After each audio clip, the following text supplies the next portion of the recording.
this is my week 6 roundup of the Winter Munro round.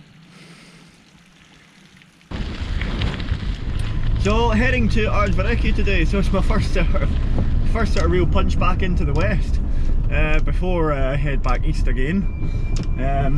I reckon in maybe about 3 days time, 3-4 days time, I'll have climbed all the eastern hills, including Drumoctor and Drumoctor and all of them. The air went crisp, the ground started freezing, and you were like, yep, right, here's winter again, this is great. It just made a complete change to the atmosphere, especially when you get that dusting of snow in the hills and it's all gone cold again. It was fantastic. Behind me is Binyan Huas and one of my Munros of the day, Benaclucher, which has also got a little bit of snow in it. But I wasn't going to stay in the west for long, so the forecast was for heavy snow coming in the following day, and so I thought I would go for the really logical snow forecast and headed to Drumoctor. And the following day I did the 4 Munros, and when I looked out in the morning it was completely white down to the glen, a complete change of scenery and full winter. But the problem was that it didn't look like a lot because there was a lot of wind scouring some of the slopes, but when you have deep heather in the hills, it takes a load of snow to cover the heather. So when I actually got up onto the hills, it turned out the snow was actually really pretty deep and it required a lot of wading. So I was just sort of, just trying to make headway and just get through the Munros, So it turned into actually a really tough day. As soon as you're in the corries, it's always above your ankle and it's sometimes up to knee deep. So trying to go uphill during that is difficult. This is a rare day today where I've not really rebounded out of the tiredness. Every day follows a cycle where if you are tired in the morning, you might be just sluggish, and then when you get up onto the hill and you're moving, you rise out of it and you gain all this power back. And that's just a natural good cycle of fatigue, recovery, fatigue, recovery, fatigue, recovery. And if you bounce back and forth through that and you come out of the fatigue each time, it means that your fitness just rises a little bit, and it's a good thing. But it's a concern if that doesn't happen. But then again, Drumoctor is a really accessible region, so that's why I went there in the first place. So that worked out really well. And then the following 3 days I made a plan with Lorraine McCall, so Lorraine would walk into the bothy called the Turf Hotel, which is one of the most remote bothies. And here in full winter conditions, I headed in via the first Munro, Carnachalum. Again, pretty thick conditions, and we had a rare morning of sun, which was really good. It was stunningly refreshing just to see a blue sky and sun, which has been so rare on this trip. Went over Carnachalum and I continued to the north of the Turf Hotel towards Carn and Yeller and Scarsach, which are two of the most remote Munros south of the Great Glen. I'm on Carnachalum above Glen Tilt. It's my first Munro of the Benaglow, Tilt and Turf area, and they are really out there. So to get them on a winter's day in full snow condition was really pretty special. When I got back to the Turf Hotel, some snow showers came in and it made the last section really wild in the dark walking back. And then we proceeded to have a really nice night at the Turf Hotel. If you ever really wanted the turf in winter, this is, I think, exactly how you would want it. It's just white and snowing. Really quite exhilarating to be here.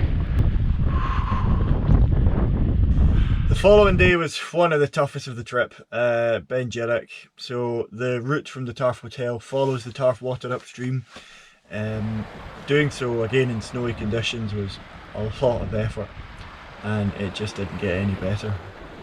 So you follow the Turf water and then you cut up to Loch Vark, and then you head up very broad open slopes to Ben Jirach. And it was only after at least a couple of hours persistent effort that I managed to get up onto the open summit slopes of Ben Jirach, and the vegetation thins out and it becomes much easier to walk. But that also meant that, well, that was fine for getting to the summit, but as soon as I descended from the summit and headed back towards Blair Athol, it was just, it got quite horrendous actually. The snow is all wet and sticky, slightly melty and really deep. So it latches itself to you.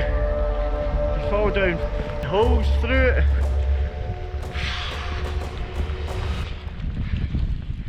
Wading through it, falling, slipping, falling over, get up Get up again, start walking, slip again, walk again on your knees. I went down a glen called Glen Giroux. It's a narrow defile, it's steep sided. At points it was just steep straight into the river, so you're traversing slopes. And it just got really difficult. It's one of the few points where I've really felt that this is very, very, very tough. I think the video would sum it up best. This glen just goes on. The whole day the glen just disappeared out of sight, and you would get there and the glen would continue to disappear out of sight. So yeah, that was hard, but nonetheless got through it and got down to Glentilth and biked out to Blair Atholl again. Can't tell you how glad I'll be to see my bike here. Oh, look at that. Yeah, beauty. Look at these wee guys. Hey. The following day I went to Bainaglow, which was my last Munro of the Eastern Highlands. In 2013 when I did my summer round, it was my first Munro of the Eastern Highlands, so a bit of an inversion. Carnlia, Munro number 1, up here in an hour and a quarter, so quite happy about good progress over the next ones. Very windy. I'm in the shelter of a cairn, but away from that it's really windy. It's just But halfway along the Bainaglow range, when I was on the summit of the second Munro, the winds just kicked in a moment. Cairngorm registered 110 mile an hour gusts at this point, and the graph just went spike. And I felt it, like it was just like flicking a light switch, and suddenly you're just clenching in your pose, like digging into the ground, unable to move really for moments. And then you would stagger and stop and then move again, and the wind's roaring in your ears. It was very intense. Here's a good example of shelter in the summit cairn and the wind.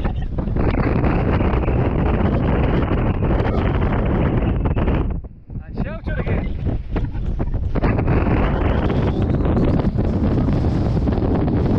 And back again.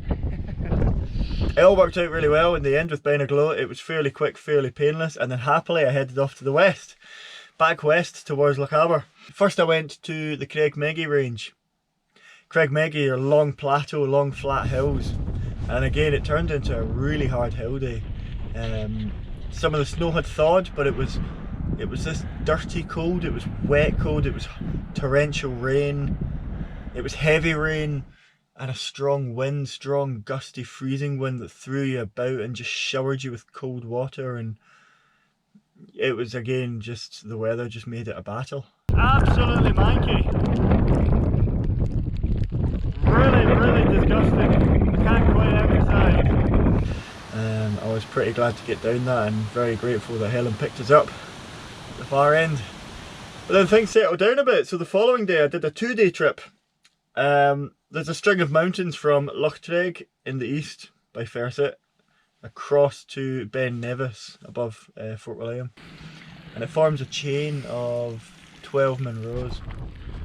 And so what I did was I went up one side of Loch Treg onto Cnogerrick, stopped Corriscretin, came down to Loch Treg, crossed over, and then back up to the East Ends. So the East Ends are 2 pointed Munros.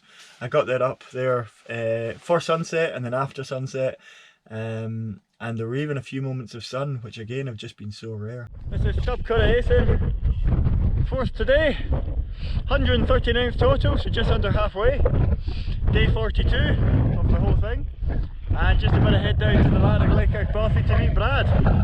Brad Kane really kindly walked in with my Bothy kit and food and stoves, and we had a brilliant night at Larag Lake Bothy.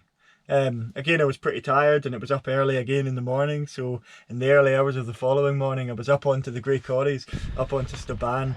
Weather was fairly benign, but there was weather coming in. I was worried about the Anach Beck east face and just how exactly that would go, because it's just a moment of steep terrain, and if it loads with snow you might have an issue. The east face is just one long steep mass, and in terms of areas of weakness that you can use to climb it safely, there's not many.